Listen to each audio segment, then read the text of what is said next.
विधिमंडळाचं हिवाळी अधिवेशन नागपूरमध्ये सुरू आहे आणि मंत्रिमंडळाचा विस्तार देखील हिवाळी अधिवेशनाच्या आधी पूर्ण झालेला आहे आणि आपल्यासोबत कॅबिनेट मंत्री भरत शेठ गोगावले आहेत.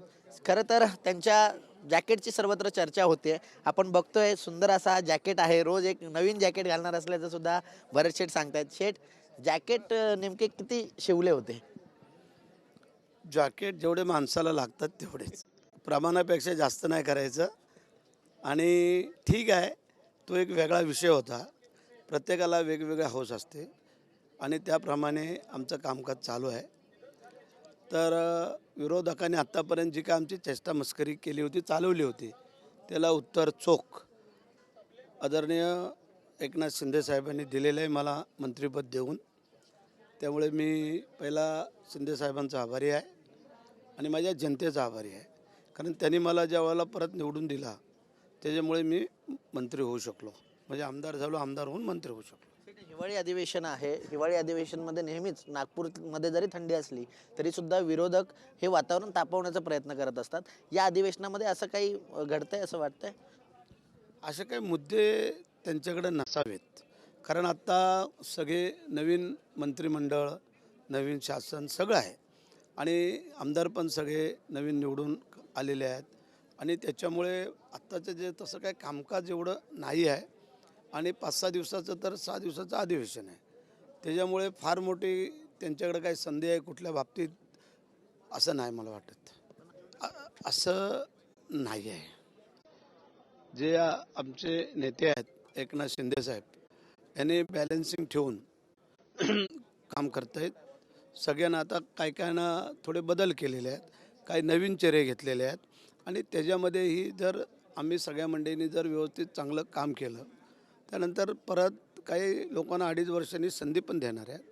पण ज्या वेळेला काही पहिले मंत्री पण राहून गेले, आत्ता कदाचित संधी नसेल मिळाली पण पक्ष म्हणून आपलं काम आहे, कर्तव्य आहे. आम्ही पण 2.5 वर्ष काम करत राहिलो ना, तसे मी 3 टर्म काम करतो आहे.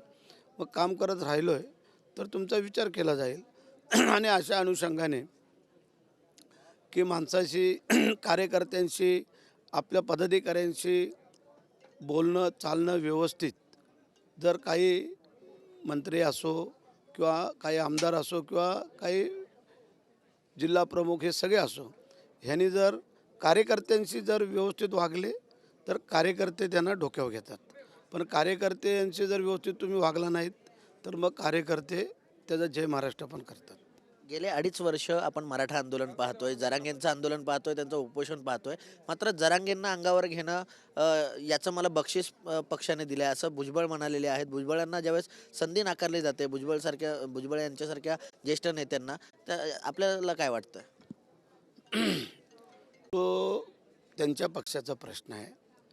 भुजबळ साहेब हे सिनियर मेंबर आहेत, नेते आहेत आणि तो राष्ट्रवादी काँग्रेस पक्षाचा तो विचार किंवा अनेक काही बाबी असतील त्यामध्ये आम्ही काही इंटरफेअर करू शकत नाही आहे.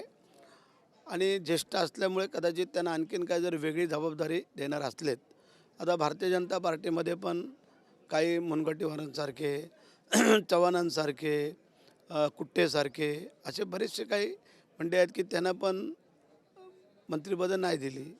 असं नाही ना होत. आता आमच्यात पण काही लोकांना नाही मिळाली, नाही दिली, तर प्रत्येकाने आता आमची जबाबदारी आहे, ज्यांना नाही मिळाली त्यांना बरोबर घेऊन आम्ही काम करू आणि खांद्याला खांदा लावून काम करून जी महाराष्ट्रातल्या जनतेने जे एकनाथ शिंदेसाहेब, देवेंद्रजी फडणवीस साहेब आणि अजितदादा यांच्यावरती जो काही विश्वास दाखवलेला आहे त्या विश्वासाला कुठेही तडा जाऊ दिला जाणार नाही. ती जबाबदारी आमची आहे.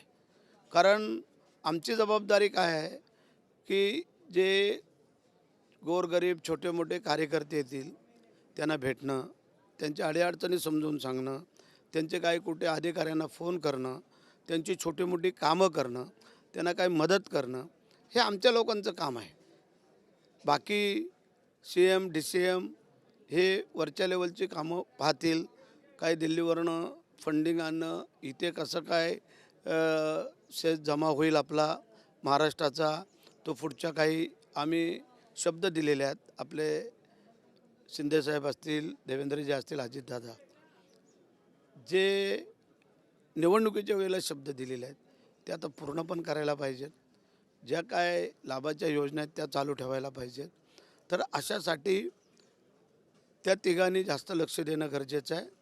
आणि आम्ही जे काही मंत्री लोक आहोत आम्ही जनतेकडं आणि इतर त्यांच्या मतदारसंघाकडं आजूबाजूच्या लक्ष देणं गरजेचं आहे. जे काही योजनांचा उल्लेख केलेला आहे, लाडकी बहीण योजनेला 2100 रुपये करणार, ही आश्वासनं खरं तर निवडणुकीतल्या भाषणांमधली आहेत.